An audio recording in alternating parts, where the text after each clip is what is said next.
So Abiah, welcome. Thank you very It's, much. it's so good to have you here. I'm really looking forward to this evening.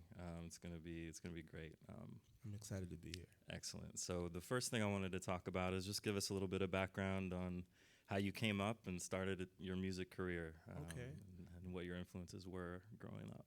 Well, I started singing when I was about 9 years old, and I was come from a slightly musical family. My mother was a pianist for the late opera singer William Warfield.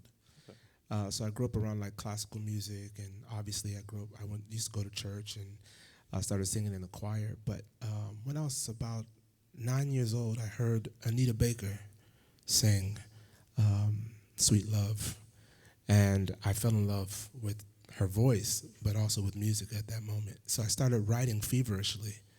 I would like even fake sick to stay home and try to write songs. And by, within a year, I had written a whole album of songs. And I was writing and writing and writing. By 12, I probably wrote 100 songs. And so I had the bug very early. That's great. When I stayed home from school, I was not doing these things. I was playing video games, and so that's great. You got the passion from a very early age. Absolutely. So can you talk to me about your writing process? Is it the same every time, or how does it evolve for you? Honestly, I think because I started so young, the craft was being honed at a very young age, and obviously went through high school performing. I went to performing arts high school, the same school that Taye Diggs attended, and Tweet, the singer. And so I had this really wonderful process of people kind of around me. And but for me, writing, music comes to me pretty whole. It's very through composed. So when I get a song, usually the lyrics, the melody, the whole arrangement comes at one time. Okay, and that leads me to my next question. Was your album "Life as a Ballad"? For what I recall, is it was written and done and recorded in a very short period of time. Yes, I wrote the songs, majority of them within 2 weeks of the recording, Okay. and we recorded the whole record in one day. Okay. If you wouldn't mind, I would like to recite a few lyrics of Sure. yours. So here we go. It's not the same. Every day whispers your name. Since you've been gone, the wind stops moving. Now that you're gone, it's a barren place. Since you've been gone, my heart is silent. Life is a ballad, the saddest song. So if I had to guess, you've been through some things, but tell me where the title of the album came from, and also what inspired you to write this particular song, because I find it gorgeous. Like, it's hard for me to even keep a straight face while reading that because I want to tear up, but it's beautiful, and I just wanted to ask you about that. I appreciate that. Life as a Ballad, the title actually came to me about 4 years ago. So even before I wrote the record, I had the title for the record. I knew what it was going to be called, but I didn't have the song yet, that one particular song. But just before Oprah Winfrey went off the network, I was watching her show, and it was around the time that Steve Irwin, the crocodile hunter, had died. He was killed by the stingray. And his wife and his children were on there, and they were crying. And the wife said, ever since he left, the wind stopped moving. And it touched me very deeply.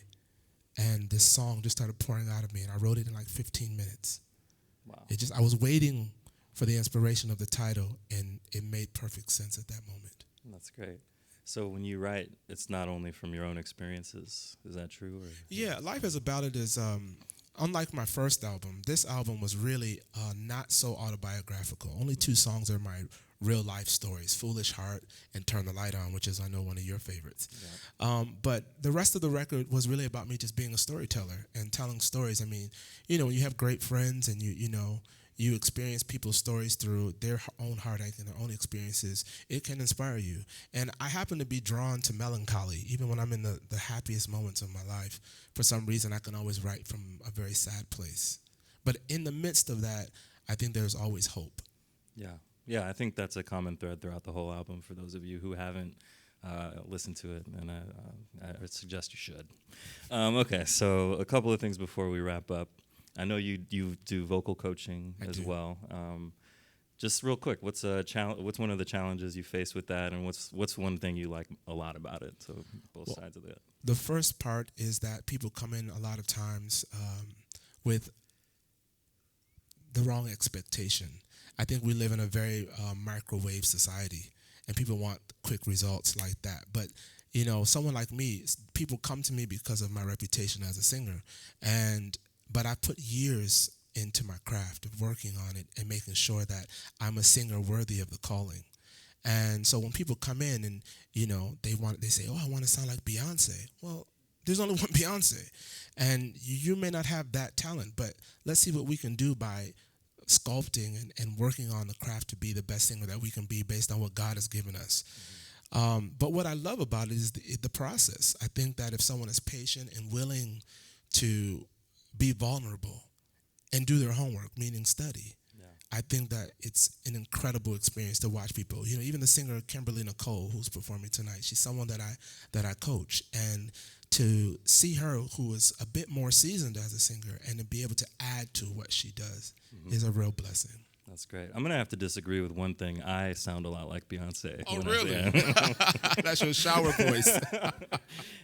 Great. So I want to play a game with you real fast. It's called Bob Dylan or Backstreet Boys. If you could just tell me, is this Bob Dylan or Backstreet Boys? Okay. If not for you, babe, I couldn't find the door. Couldn't even see the floor. I'd be sad and blue if not for you. Bob Dylan or Backstreet Boys? Backstreet Boys. Bob Dylan. No. It's a tough one. Yeah. I picked these very, very well. Okay, so Yes, you did. Tell us, levity aside, what's next for you after Life is a Ballad? So already, based on the response of Life as a Ballad, I've decided to record a new record already. Great. So I'm going to go in the studio probably within the next 4 to 6 weeks and knock out a new record. So that's what's on the plate, and I'm really excited about it. Great. Well, thanks so much for being here. Thank you, Ryan. Yeah, definitely. Cool. Thank you.